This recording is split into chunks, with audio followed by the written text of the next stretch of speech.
Hello, I'm Mason Hickok, and this is Design Down, a podcast series that looks at the creative process behind the graphics and photography work put in by the Paisano's artists and photographers. In this episode, I talked to Treviño, one of the Paisano's photographers.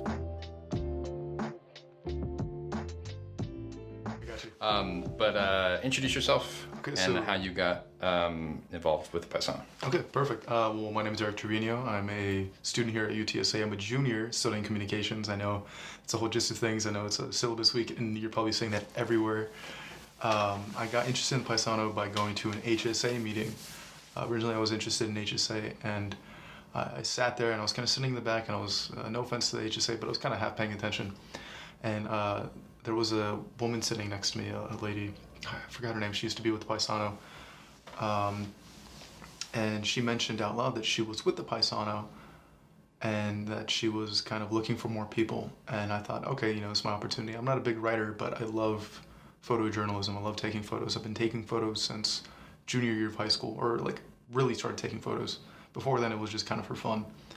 And I thought, okay, this sounds like an extremely, extremely interesting thing. Let me check out the Paisano first before I decided to take any more steps.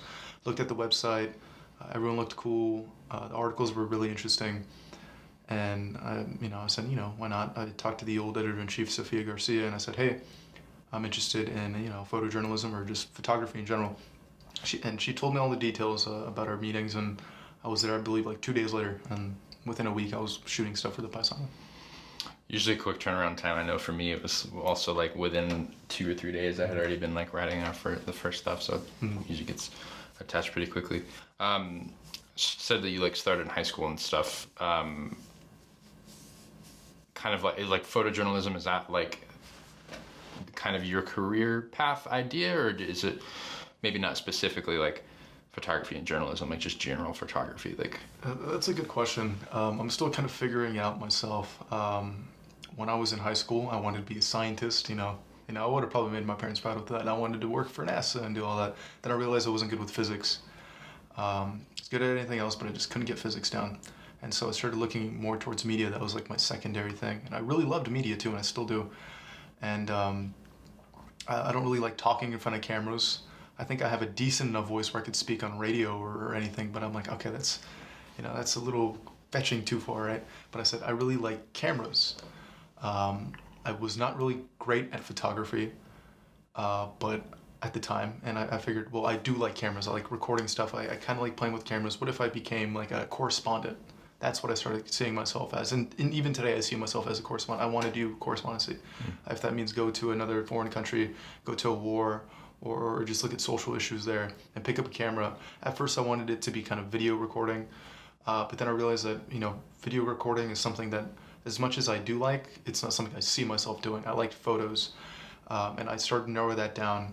And like I said, I'm studying communications, which is kind of a bridge into media. I would be happy with the job, say in radio or like the stuff we're doing now at the Paisano, writing articles and stuff like that. But I really just want to do photojournalism. That's all I really see myself doing in the future. If I see, even if I'm struggling, I know I'll be happy if I shoot for something like I don't know, but if I could cover like a social issue that means a lot to me and expose it to the United States or the Western world.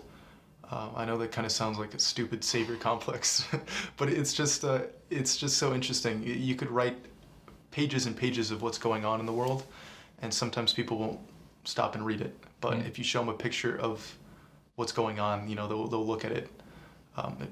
If you write a whole manuscript about how someone was shot and killed in Mexico, well, then it's just another cartel thing, right? But if you show pictures of what actually went down, then I feel like your brain begins to process that more. Okay, wow, this is a huge problem.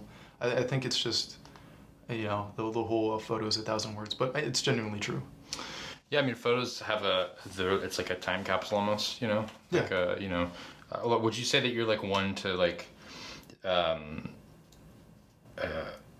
I think of like photojournalists that maybe like from like a freelance perspective are kind of like, almost like, it's like very documentary in the sense of like you pick it up and like you shoot or you frame whatever's happening and as it's happening and stuff. Are you one to kind of like now, or kind of like see yourself develop as a photographer into one that's like kind of picks up a camera and like goes towards, like, say there's like a protest happening downtown San Antonio or something, or like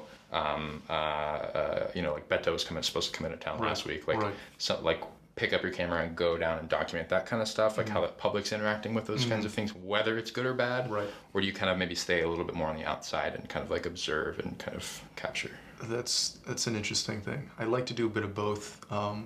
I would like to do more of the first thing, actually go out there and be provocative and take pictures, let's say, of Beto when he was here last week. But I'm lazy. I'm a bit lazy. I need to have that initiative. I know that's extremely stupid to say and not at all kind of worth, especially with the Paisano, right? Like, but y'all say, hey, go out there and do this time and go out there and do that. I'll happily do it. But going out there myself kind of takes time, and the time is something I don't have right now all the time. Work, school, and of course this. But the aspect of kind of sitting back and watching it play out and take pictures of while it's playing out, I love that as well. I like how people react and interact with things. I like to take pictures around campus of like people doing things. It could be mundane, it could be interesting, but to me, it will always be interesting. Even if it's not a specific event like the Fiesta event here at UTSA, even though like, everyone's like smashing cascarones on everyone's heads and everyone's like selling things, food and all that, even though that is interesting, and I'd love to take pictures of that. I also just like seeing students be students. College students are very weird in their own right. You see people rollerblading around campus. You see people wearing different things because everyone's their own person. Everyone's so interesting. Yeah. So like UTSA, not just UTSA specifically, but like universities, it's just literally like a hodgepodge of just different people like mixed in. People are going for different degrees. People have different cultural backgrounds. People have different backgrounds, and we're literally putting them into the same place. Some people have extremely opposing viewpoints to one another, and they're in the same classroom. Some people agree with each other more, and they're in different classrooms. But seeing them walk around and do their own thing, and me kind of be in the background of it all, and kind of like a ghost taking pictures from afar, even though that does sound a little bit creepy, is something I really like to do, because you get them in their natural state. You don't see them trying to be something else that they're not. They're just students. Or if you see people down in the street and you see like street photography, it's just people being who they are without knowing there's a camera on their face. Of course, if you flash a camera in their face, they're going to react differently. They might want to punch you across the face, or they're going to smile or something. You delete that right now. Delete that, yeah. You need my permission or whatever, Yeah, always say something. Sick. So I know just from conversations like last semester and stuff, and like we were talking before about, certain, when it comes to Paisano stories where, stuff happens digital, but you also shoot on film. Yes. Do you prefer one over the other? God. I like film a bit more, but that's only by like a little bit. Only by like 1%, if that makes sense. Digital is a lot more convenient. If you buy a good digital camera, all you really need is like 16 megapixels, I'll be honest with you. Your camera phone is probably about like 12.3 or 12.6, I don't remember. But if you have a normal camera that's about 60 megapixels, you're set. You have a really high quality camera. It all just depends on what lens you have next. If you have a pretty decent lens, you're chilling. You could edit your photos any way you like. You could convert them to black and white. You could add some sort of effect. If you have Photoshop, you could crop things out, put things in. So digital works really well like that. Now with film, I'm a bit of a stickler.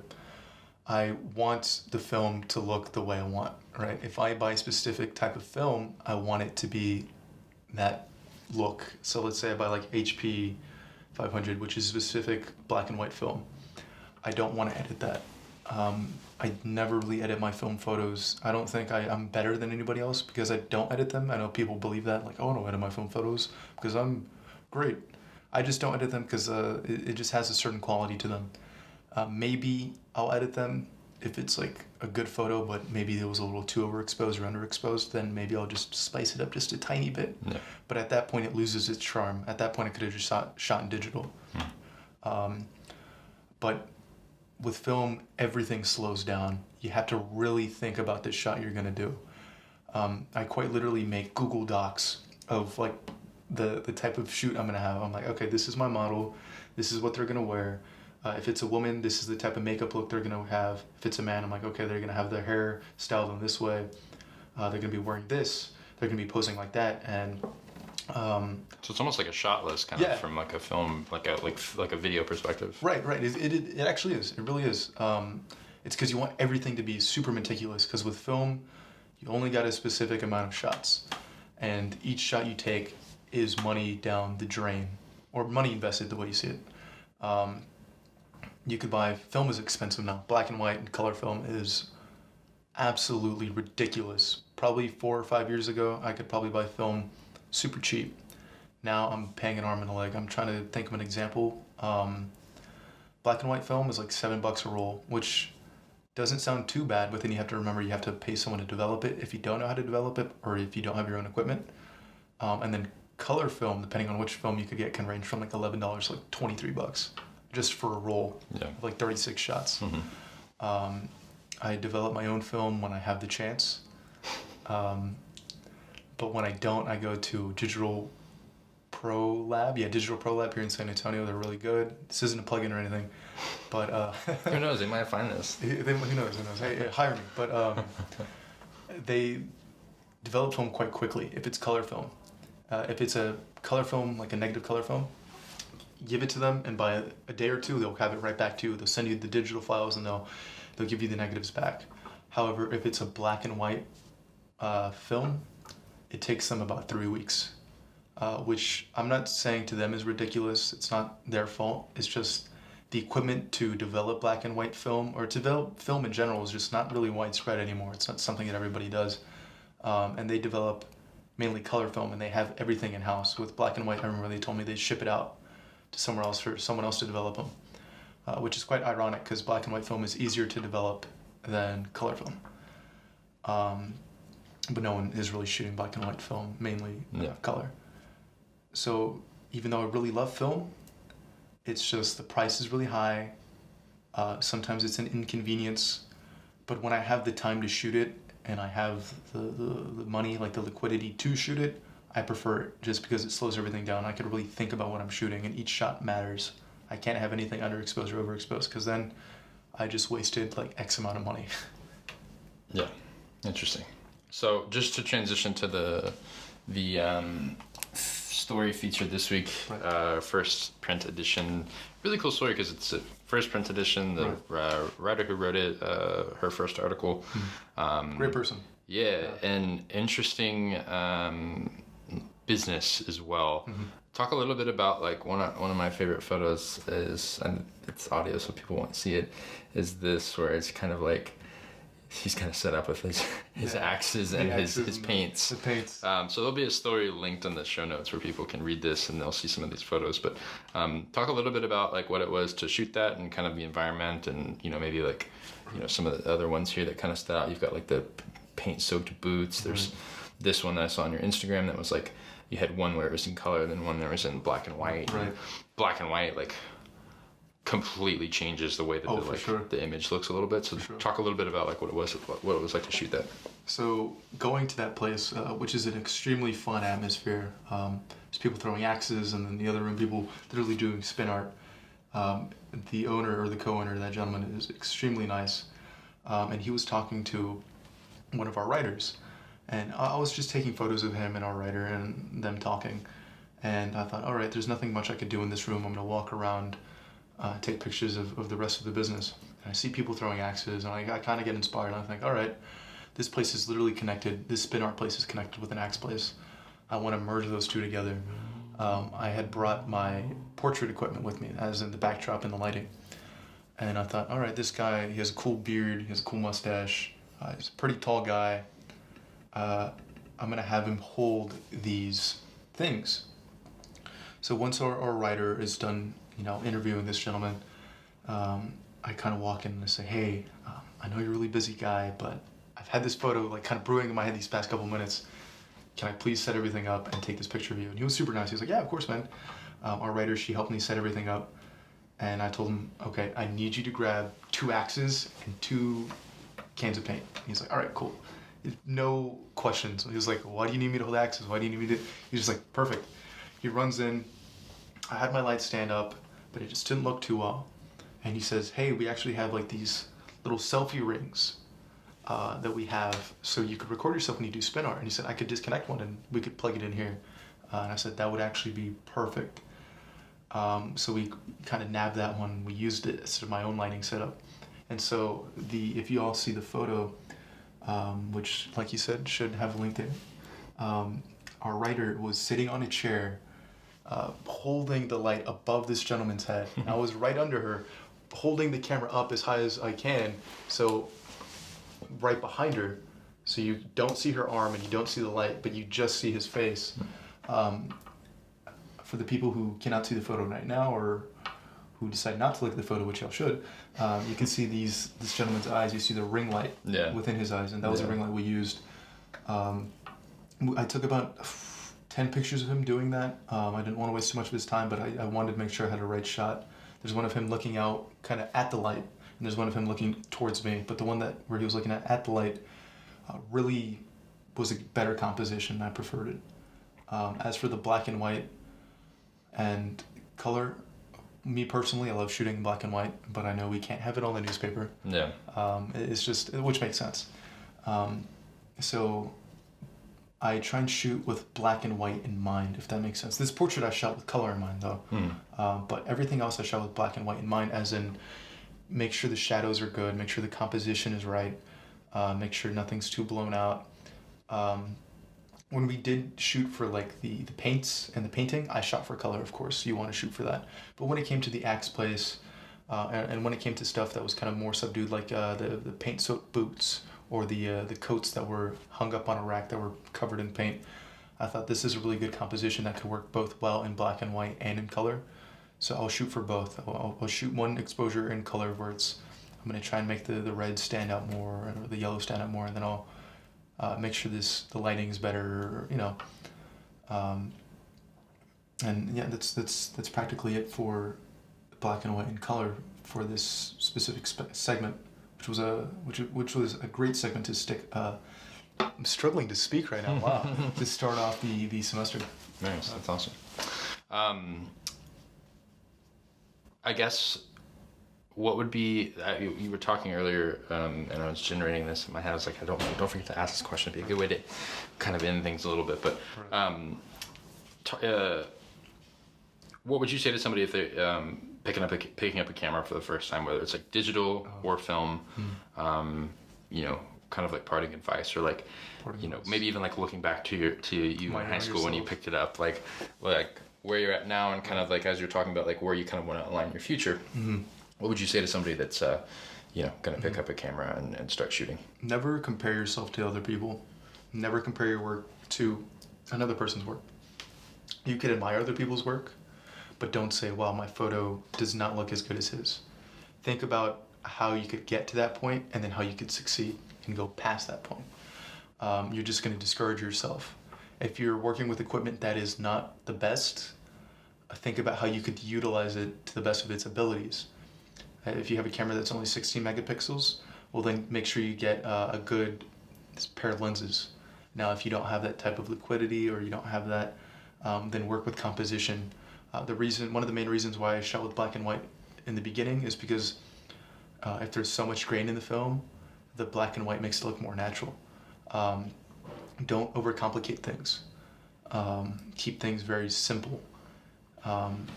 Let's say if there's a lot of things going on, let's simplify your images is what I'm saying. If there's so much going on at once, make sure it's not just a snapshot, but a photo. You know, if you could look at a picture that you took and say, I could have taken this on my phone, then what was the point of taking that photo? You really got to challenge yourself and make sure that you're working with what you got.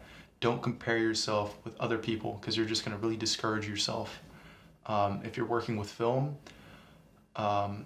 that is absolutely great. I feel like everybody should work with film first before they move to digital.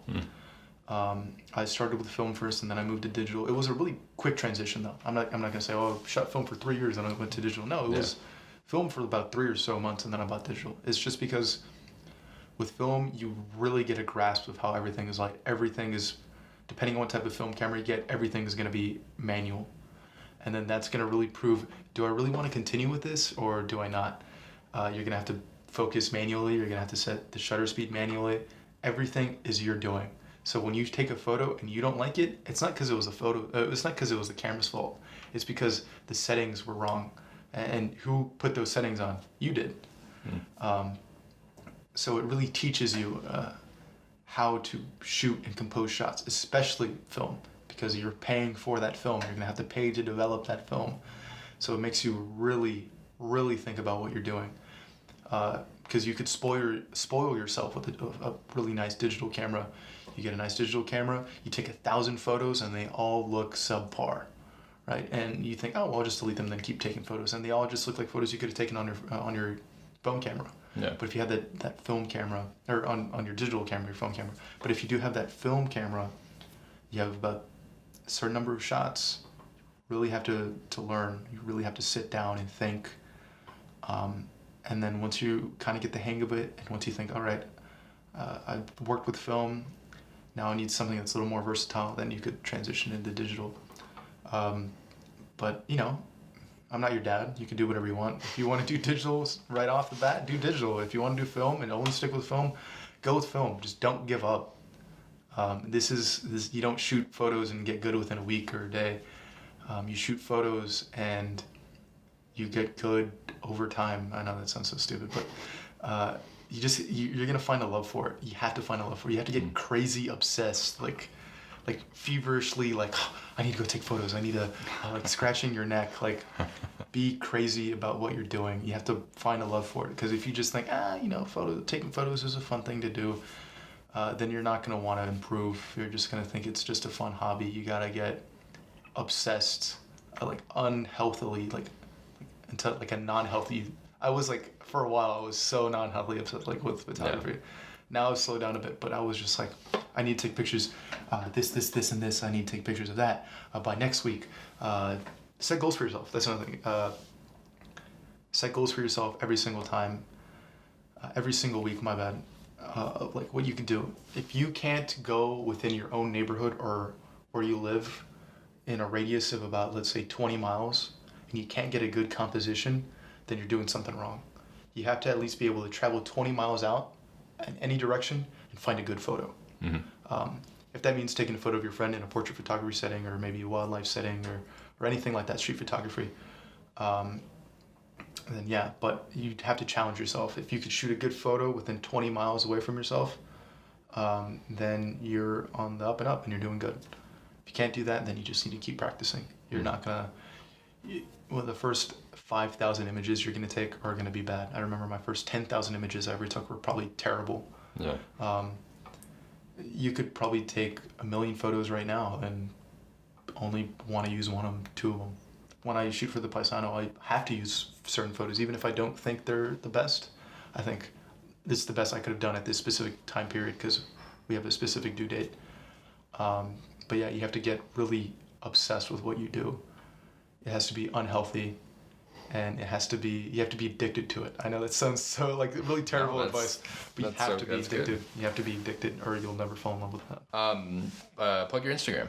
It's Oyusumi on Instagram. I only have Instagram. I don't have anything else. Do you have like a website at all for like photography stuff? I do. It's erictrevino.myportfolio.com. So it's just erictrevino.myportfolio.com, and you could see all of my work, from taking pictures of the streets of San Antonio to photos that we actually have for the Paisano, some that I submitted and have been issued out, and some that I have just taken for the Paisano but I've never really shown, and portraits of people, and my fine art photography, which is a mix of digital and film. You can find the link to the story from this week's edition of the Paisano in the show notes below. Also, Eric's Instagram and websites are linked as well. Thank you for listening. You can find this podcast on Spotify, SoundCloud, or wherever you get your podcasts. For the Paisano, I'm Mason Hickok.